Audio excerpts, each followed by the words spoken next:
Hotshots. It's bound to get heavy. Big brother, big brother, big brother, big brother, big brother, big brother. Welcome to BBA Daily with Zibby. Big brother, big brother, hotshot. Big brother, hotshot. If you got the talent, this could be your time. So rise to the challenge like you destined to shine. It's Big Brother like you never seen it, feel it. Hotshot. Big Brother Hotshot. Let the conversation begin. And indeed it has. Good evening and you're welcome once again to BBA Daily with Zibby, the podcast. So it was an evening full of drama right after, the last podcast from yesterday was recorded. We all had a spectacular time, watching the presentations. Some were good, some were not so good, but thankfully Big Brother thought they had done enough to win the task, thank goodness. And the housemates were really happy that they had won the task. They had some drinks from the storeroom, and all of a sudden, drama. You're welcome to Big Brother Africa, the daily podcast. And like I say, ZIBBY is what I go by. I just got so carried away, so excited. Like, whenever I'm here and recording this, I'm basically jumping for joy, like, yay, drama. I've got a huge surprise for you. Today we've got a very special guest who is someone that can tell you what it's like to be in the Big Brother house. And of course it's none other than the dashing housemate from Uganda, Mr. Kyle Duncan. He comes up later on in the show, so don't miss that. Moving on, a lot of us have been thinking the housemates weren't coming out of their shells. They were still a bit boring. They still thought they were being friends. But thankfully, yesterday, some incidents happened and, the claws were let out and the drama's coming out. And that is what we want. Seriously, I'm not just going to sit around and watch a bunch of people just, singing Kumbaya. I want people that are going to give drama. Because, it's entertainment, isn't it? So, really happy. Some people were a bit hurt by what happened. Okay, I'll start with Tayo and Arthur.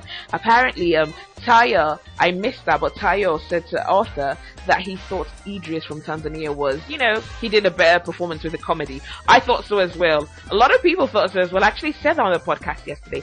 And, Arthur didn't take it too kindly. And what happens, in situations like that, there are people who call the shit stirrers. So the shit stirrers, came in and threw it all up, mixed it all up, and, it just blew out of proportion. So it was basically like, Tayo was dissing, Arthur's, means of livelihood.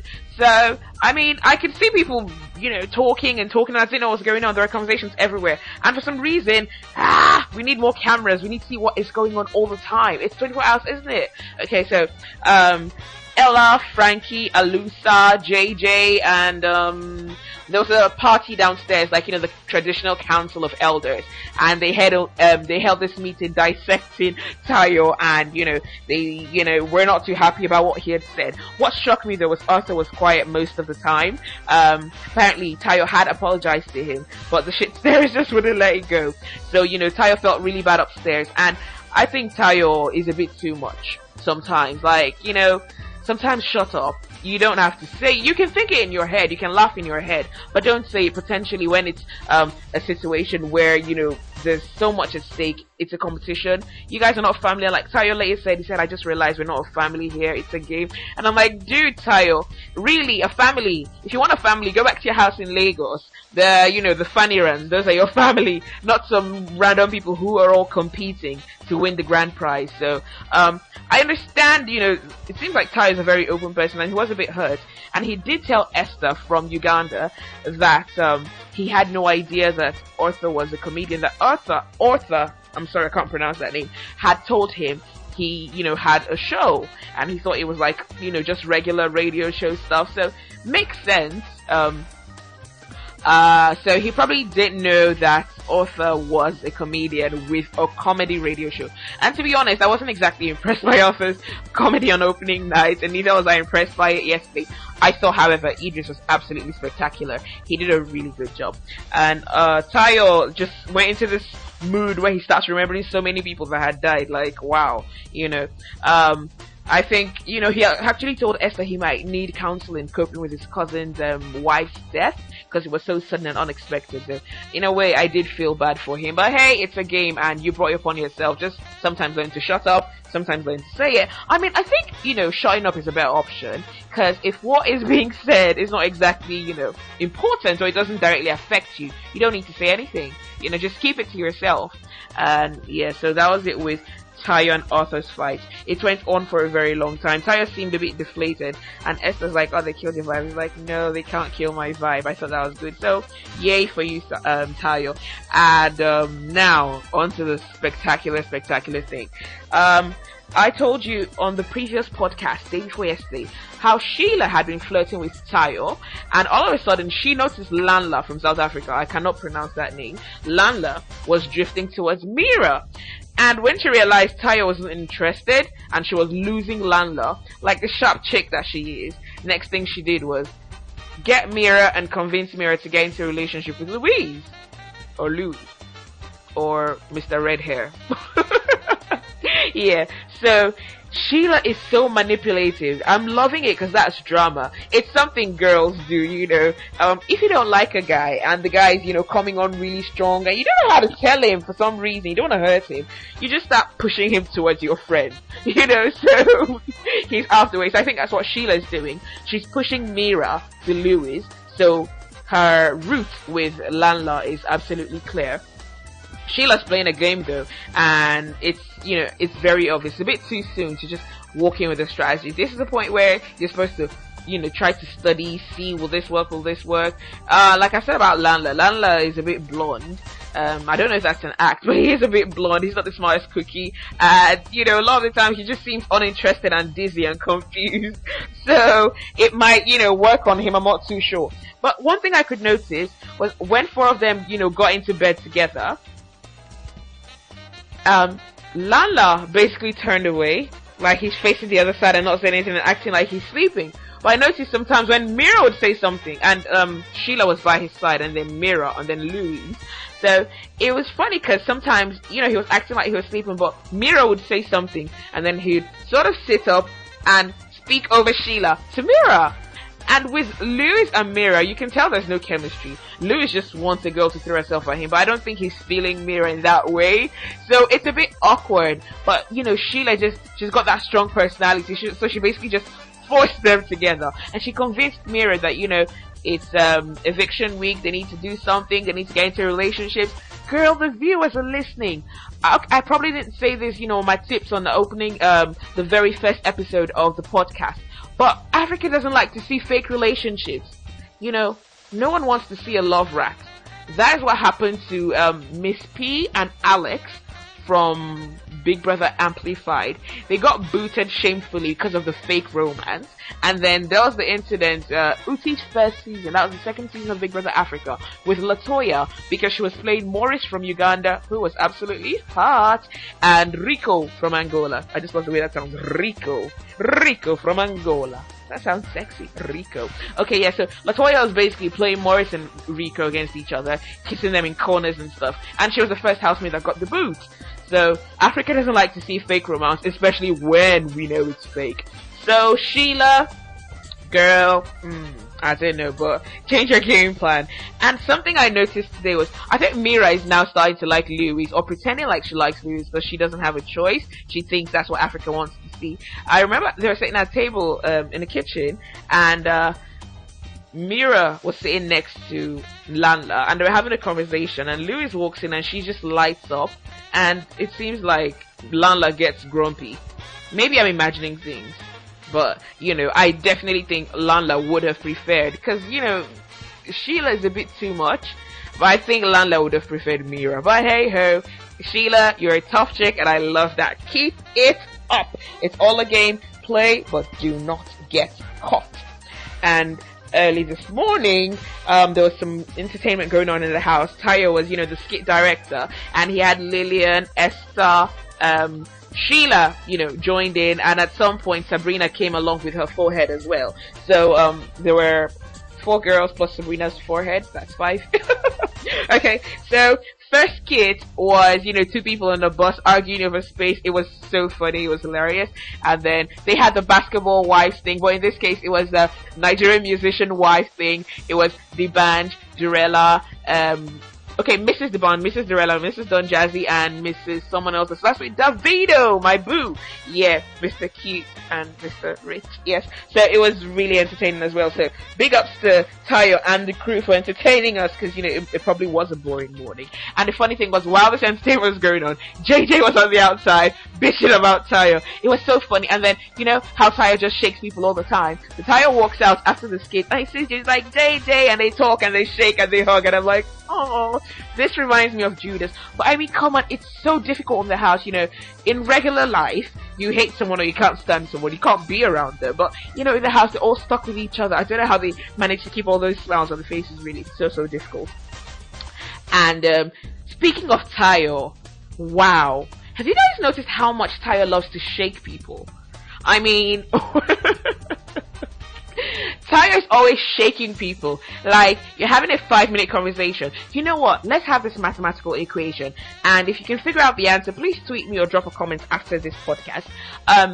If Esther and Lillian walk into a room and they see Tayo and they have a 5-minute conversation, how many times would Tayo shake each of them approximately?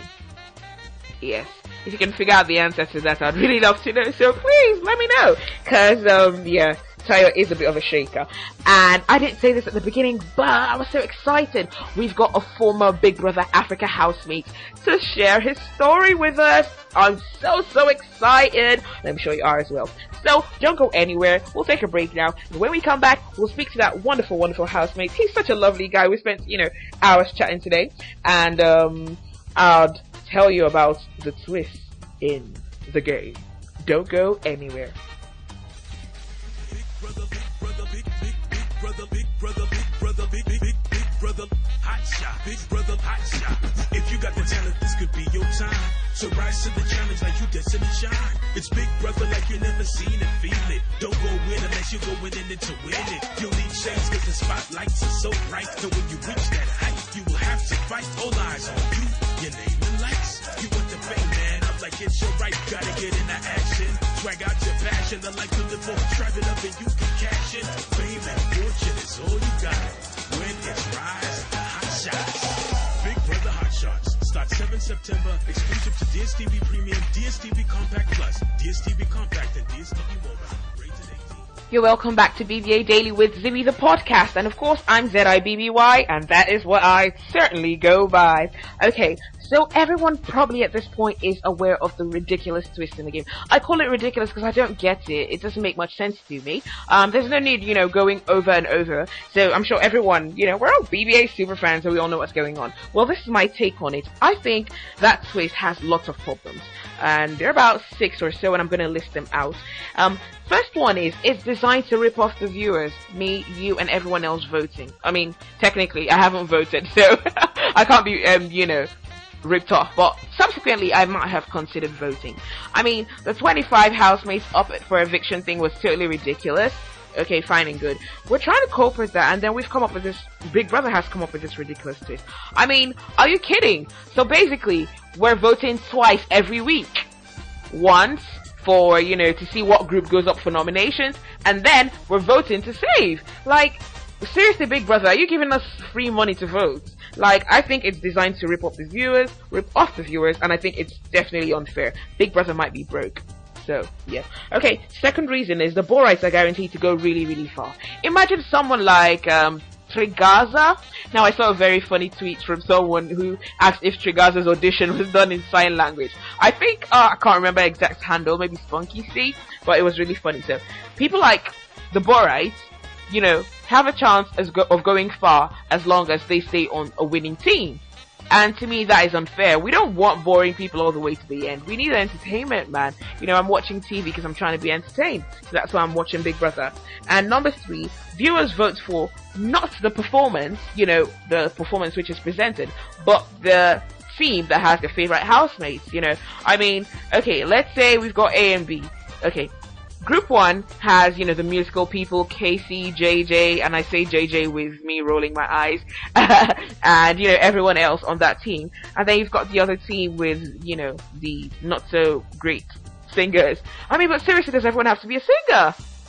Absolutely not. But I mean, people are likely to vote for Team 2 because they think Team 2 has got people they like. So it's not even based on the performance. So it's just basically ridiculous stuff. You're stressing the housemates out, giving them ridiculous tasks to do things they're probably not even interested in, and then making the viewers waste money. So people are going to vote not based on the performances, how well the teams did, but basically because they want to ensure that their favorites don't come up for eviction. And fourth one is the head of house selects the teams. There's a very poor distribution system based on what we've seen in La Vida. Although I do not fault La Vida. Girl, it's a game. You need the best people. Go for it. If La Vida thinks, the Caseys, the Prometheuses, and whoever, yeah, I'm ignoring JJ. Yeah, if Casey, if La Vida thinks, those are the people that can, work for that task, nothing wrong with her picking them. A lot of the people on the other team would probably have done the same thing. But then it's really unfair because it's not exactly Project Fame or X Factor. It's not a singing competition, is it? So there's a disadvantage because, you can just pick whoever you want. And then, number 5, yeah, it limits drama because, the nominations add to the drama. So you can imagine if Tayo and Arthur or Tayo and Ella, can't stand each other and they're going to nominate each other. Somehow they end up on the same team. Or maybe Tayo ends up on the winning team or Ella ends up on the winning team and then Tayo can't nominate Ella. Like, isn't that ridiculous? It limits drama. It certainly limits drama, and drama is what makes the entertainment come out. So I don't know what Big Brother was thinking. I do not like this idea. And number 7, it's stupid, it's stupid, it's stupid, it's stupid. It is stupid. So based on La Vida's decision, a lot of people think, La Vida was being strategic, blah, blah, blah. I don't exactly think she was being strategic because, there are flaws of the plan. I mean, Idris, her countryman, is a good dancer according to him. I didn't really see that when he did the performance on opening night. His comedy was absolutely banging though. Yeah, someone's going to turn around and pull Tayo and Arthur and Ella, Frankie, everyone on me. Okay, so Idris is supposedly a good dancer. Why didn't she put Idris in her group?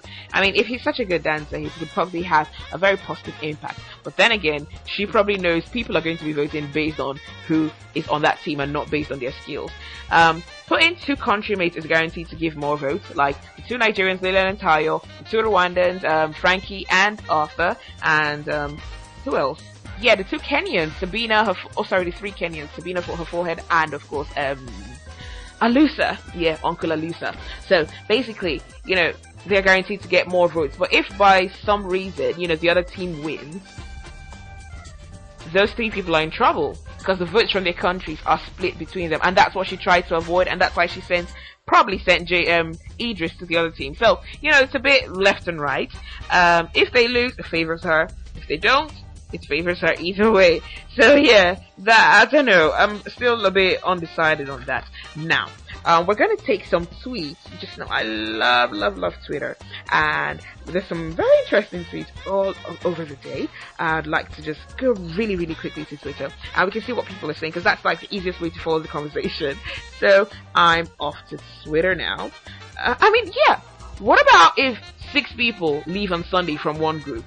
Because everyone is off, so it could be anyone going home. So what happens? Do you reshuffle groups, or do you let the groups go 5-man down, 6-man down? Like, I don't think Big Brother was really thinking this whole twist thing through. It's not really a twist to me. It's just a way to make money off the viewers. And for that reason, I have decided I will not be voting until further notice. Okay. So, I've got some twists. Okay, BBA fans who I absolutely love says, can Biggie throw in another twist? Change the theme to debating. Team 1 would die. And in reference to all the drama with Tayo, Arthur, Ella, Frankie, and Alusa, Miss KNZI sent me a tweet, said, SWJ, the day before the presentation, Sheila, Goitze, and Reza were even jesting that Arthur tries too hard in his jokes. Oh, wow. So it seems like a lot of people understand Arthur is a whack comedian. And something struck me today. Sabina, Ella, JJ, Alusa, and Idris were upstairs in the bedroom, and Ella was massaging JJ right after she had given Lanla a steamy massage, wearing just a towel. Yes, so Sabina says to Idris that his comedy was actually better than authors. And Ella, who was the champion of the course, said, you can't say that about people. Basically, sort of smiled and didn't say anything, and they all laughed about it. And it's like, oh my goodness, these people are horrible. Now onto our BBA alumni. I've just seen a tweet from Uti, and Uti goes, warning, impersonators still at large. My real handles are blah blah blah blah blah. So funny. And then Spicy C says, since morning my Twitter account has just ceased. It must have been peeps from my village that don't want me to keep up with Hotshots.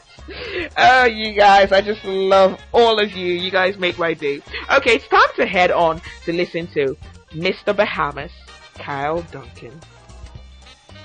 Hey, what up, Africa? My name is Kyle Duncan, and I am from Uganda. I'm a TV presenter, a radio presenter, a PR practitioner, and musician. I happen to be on season 7 of Big Brother Africa, the one dubbed Stargame. So, let's look at these questions. Okay, how does it feel being in a Big Brother house? Okay, kind of sound like Big Brother, don't I? Okay, the experience is great. It's thrilling. It's just, at first you feel like, you know, damn, I made it. Like, I'm in this house and the whole of Africa's going to be looking at me. And, whoa, I don't know what they're going to think about me. So it's a lot of mixed emotion. And, you know, sometimes you are aware. You are very aware of the camera. Sometimes you're not. Most of the times you forget, actually. With time, being aware really happens in the first few weeks, and you forget about them as time goes on. And the whole experience, honestly, when you get in there, it just becomes normal. You know, I hear people talk of strategies, but I don't know. How would you use the strategy for that long? Well, what I'm going to say is that it takes one to get in there and they'll feel what the Big Brother house feels like. It's beautiful. It's a beautiful thing. I loved it.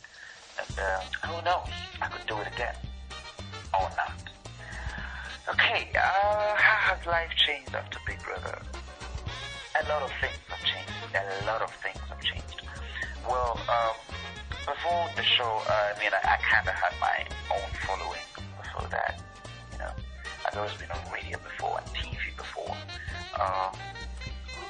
but after that it was a whole different thing, you know. People who are not really keen on you become so keen. You get a lot more followers, you get a lot more girls chasing you. Things just become too much, and it's up to you to control them and know when to be normal and when to balance the showbiz lifestyle and, you know, and the real life. Because at the end of the day, you need to know that you gotta forget the whole showbiz thing and go and work, you know, make some money, pay the bills, you know what it is, make sure your family is straight, you know. So yeah, after Big Brother, I think life has been a little more beautiful, I would say. I mean, I've got to see so many places I never thought I would go to. I've been everywhere in Africa, man. I love traveling a lot. And thanks to Big Brother, if I didn't know people in those countries, probably I wouldn't have gone to those countries. So, yeah, life has been great. I've loved it, honestly. Question number 3. What's the most challenging thing about being in there? Wow. Most challenging thing about being in the Big Brother house. Let's see. Damn. Like, I mean, I'm such a late night person. Like, I just love staying up, and I don't want to wake up in the morning. I always hated the waking up in the morning. You hear that buzzer, it's so annoying. Like, it's, damn, like, I know you get what I'm trying to say. But the most challenging thing perhaps would be nominations. When you're up for nomination, you're always thinking, am I going to leave on Sunday? Am I going to stay? Does Africa love me? Does Africa not love me? So that feeling is it makes you feel weird. It's tense in a way when you're up for nomination. At first, of course, trying to mingle with everybody in the house, because you have to talk to everybody, and you fight with somebody today, and in the morning you cannot avoid them. You're just going to wake up and see them next to you. You don't know what to do. You ain't got no other choice but try to keep it calm and apologize and be a nice guy. So yeah, that's pretty much the most challenging thing about it, and it's just about you being able to balance being in a house, and so you have to remember there are people watching, so grown people, everybody's watching, so you have to mind that as well. Any tips for future housemates? Let me see. Tips. There's just one tip, really. You just have to be yourself. Simple. Just go there. You do what you have to do. If you have to, you say if you need, let's say if you want to get some money, you just have to do what you have to do, as long as it won't kill you. Right? So if you want to get in the house, do whatever it takes, and get in there. That's the first tip. Right? But you can't get in there if you're such a pretender. No, you won't. So be yourself, get in there, and do what you gotta do. Right. Why do I think of Esther? Jesus Christ. This girl is the epitome of mad. Yes, she's really mad. A lot of people have come to call her blonde, and yeah, I tend to agree. She is blonde, but she's very interesting. She's raw, very, very raw. I think all the last housemates Uganda has had, okay, some have been quite blonde, others have been great, others have been, cool and calm. I tend to think 90% of the housemates that we've sent to the house have all been smart. They know their stuff. But I'm not saying Esther doesn't know her stuff. She's great. She's just cuckoo.